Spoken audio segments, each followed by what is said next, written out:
That's part of why having good people around you is so important. What I would say I've observed in some of the greatest leaders I've ever known is that they are people who have high ego and high humility. And I know those seem in direct contrast to each other. They are arrogant enough or egotistical enough or whatever that is to believe that they uniquely can power this idea or do this thing or make this happen or dream big. They have high ego. But they marry that with a high level of humility where they're open to other ideas. They're open to people giving them feedback. They're open to the fact that I don't need to be the smartest person in the room. And that's a really, really rare marriage, I think, and I haven't seen it often. I've seen a lot of high ego and I've seen a lot of humility, but I think the greatest leaders have a healthy, weird mix of two things that seem diametrically opposed. And so you can listen to someone who tells you, no, it's time to stop, or yes, let's go this way. One of the jokes we make in business all the time are about all the buzzwords of synergy and double click. But pivot is a real word and a real thing that we overuse.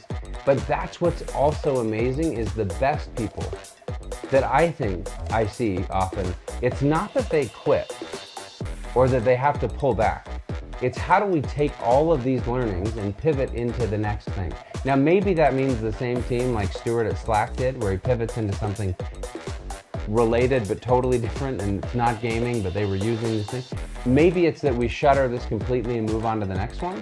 But it's this idea that people know how to pivot because they have high ego and high humility. I've heard Angela Duckworth, the author of Grit, say about you that she said she thinks that you're somebody that has a passion for helping people. And as I have seen you and interacted with you and heard people talking about you, I think this is a really great way of describing you. Where does that passion come from? What sort of drives you? What's your compass towards, helping, what actually help you provide, where you go too far, where you don't go enough? Like, how do you think about helping people? I'll tell you a conversation Angela and I had that goes back to what you asked a minute ago. We were at an apartment in New York. We were sitting with Stephen Dubner. We were talking about starting some podcast that we all ultimately decided never to do. It was a bad idea. Well, years later, we did a different one. But we're all in this apartment. We're thinking about this. And as we're having breakfast, before we get the business meeting started, I asked Angela about passion. And Dubner would tell you that he thinks the worst advice on earth is follow your passion. Angela wrote a whole book on grit, which is passion and perseverance leads to the fulfillment of long-term goals. That's what grit is, right? And so I said my passion in life, I thought, was working on healthcare in sub-Saharan Africa. That's what I love doing. I've spent so much time and effort and energy on different projects related to healthcare in sub-Saharan Africa. But I said I'm at Qualtrics now, and the cause to which Qualtrics has chosen to kind of dedicate its efforts is cancer and defeating cancer, and specifically supporting great cancer research.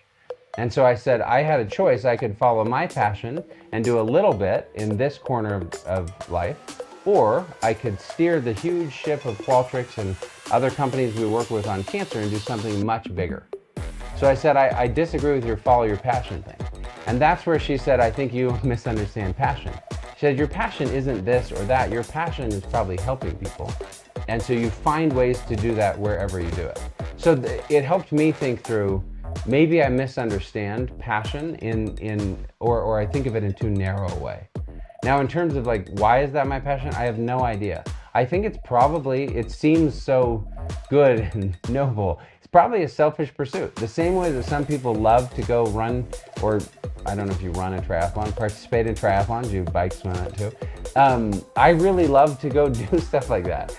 And that's fine. That's what I love to do. But I don't think I'm any better or more noble because of that. It's just something I love. It's not something you actively said, I'm going to go be like that. It's just something that is innately in you, or has sort of been cultivated through life experience, or I think discovered over time that like this is like, I'm good at this and I enjoy spending my time in this way. I love people. When somebody, I can't remember where I heard the story or who it's about, but someone else gets credit.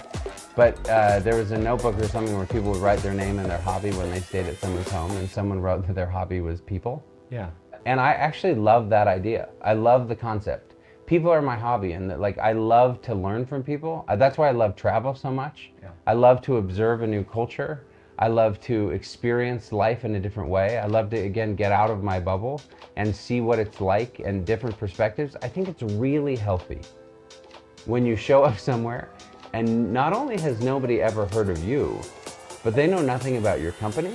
They don't know about the things you've invested in. They don't know about whether so-and-so got promoted or not. It really puts in perspective that nobody cares about any of the things that aren't important. Yeah. Do you just love like groups of people, or are there any specific people you love?